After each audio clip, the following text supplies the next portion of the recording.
গতিকে যিসকল ধৰ্মপ্ৰাণ ৰাইজে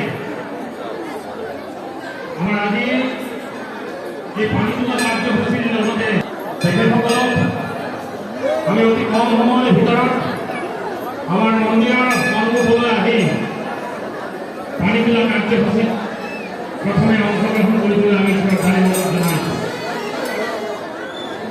পুনৰ ধৰ্মপ্ৰাণ ৰাইজৰ জ্ঞাতাৰ্থে আমি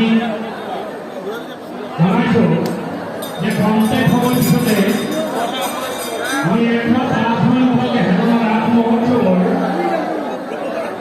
পানী তোলা কাৰ্যসূচীৰ লগতে শুভ অনুষ্ঠান আৰম্ভ কৰি গতিকে যিসকল ধৰ্মপ্ৰাণ ৰাইজে আজি পানী তোলা যিসকল ধৰ্মপ্ৰাণ ৰাইজে ভগৱান শ্ৰীকৃষ্ণৰ চৰণত ভোগ আগবঢ়াব বিচাৰি এতিয়াও আগবঢ়াব পৰা নাই বা তেখেতসকলে সুবিধাটো লাভ কৰিব পৰা নাই, তেখেতসকলে অতি সোনকালে আমাৰ কাৰ্যালয়ত যোগাযোগ কৰি ভোগ আগবঢ়াব পাৰিব। ধন্যবাদ।